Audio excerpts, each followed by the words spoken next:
بسم اللہ الرحمن الرحیم۔ بنت ہوا وائس میں تمام سننے والوں کو خوش آمدید۔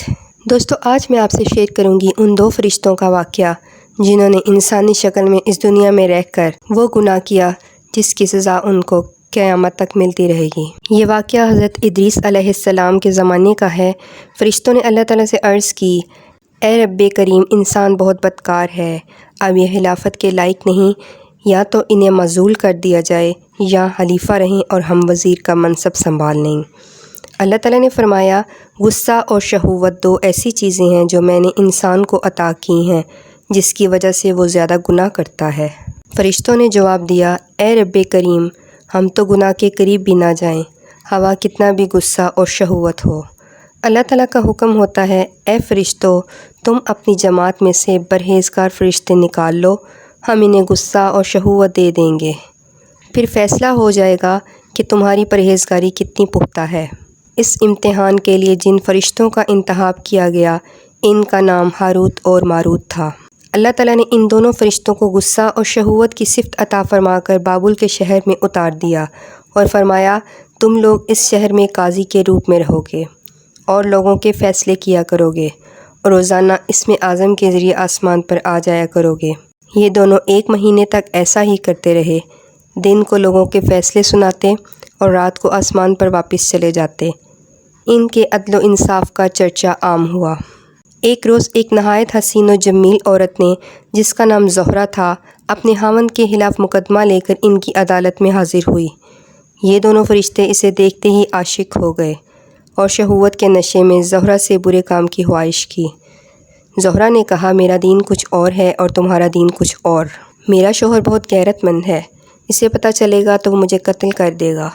مجھے حاصل کرنے کے لیے پہلے تم دونوں کو اپنا دین چھوڑنا پڑے گا اور میرے بتوں کو پوجنا ہوگا۔ اس کے بعد میرے شوہر کو قتل کر کے راستے سے ہٹانا ہوگا۔ اس کے بعد میں تم لوگوں کی اور تم میرے۔ ہاروت اور ماروت نے کہا، ایسا ہرگز نہیں ہو سکتا، دین سے بغاوت اور قتل ہمارے مذہب میں کبیرہ گناہ ہے، ہم ایسا گناہ نہیں کر سکتے۔ زہرہ چلی گئی، مگر ان کے دل میں اس کے عشق کی آگ بھڑک رہی تھی۔ انہوں نے زہرہ کو پیغام بھیجا کہ وہ اس کے گھر آنا چاہتے ہیں۔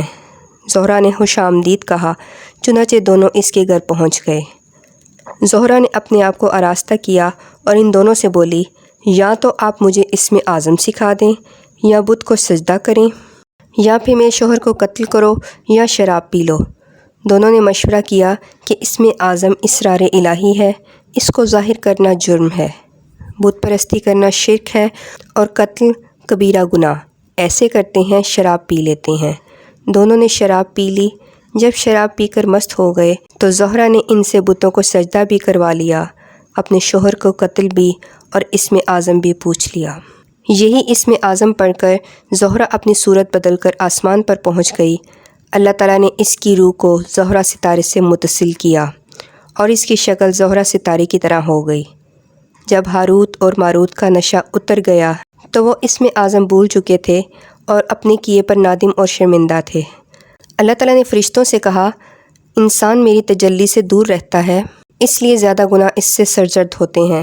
یہ دونوں تو شام کو میری بارگاہ میں حاضر ہوتے تھے، پھر بھی شہوت سے مغلوب ہو کر سب کچھ کر بیٹھے۔ اگر انسان سے گناہ سرزد ہو جائیں تو کیا تعجب۔ اب فرشتوں نے اپنی خطا کا اقرار کیا اور انسانوں کو الزام دینے کی بجائے ان کی مغفرت کے لیے دعا کرنے لگے۔ ہاروت اور ماروت حضرت ادریس علیہ السلام کی خدمت میں حاضر ہوئے اور دعائے مغفرت کی درخواست کی۔ آپ علیہ السلام نے ان کے حق میں دعائے مغفرت کی۔ کافی وقت گزرنے کے بعد حکم الہی آیا کہ ان کو اختیار دیں کہ یا تو یہ دنیاوی عذاب قبول کریں یا آخرت کا۔ حضرت ادریس علیہ السلام نے انہیں اللہ کا پیغام پہنچایا۔ دونوں نے کہا، اے اللہ کے نبی، دنیا کا عذاب فانی ہے اور آخرت کا عذاب ابدی ہے، اس لیے ہمیں دنیاوی عذاب منظور ہے۔ چنانچہ اللہ تعالیٰ نے فرشتوں کو حکم دیا کہ ان دونوں کو لوہے کی زنجیروں میں جکڑ کر بابل کے کنویں میں اوندا لٹکا دو۔ اس کنویں میں آگ بھڑک رہی ہے اور یہ لٹکے ہوئے ہیں۔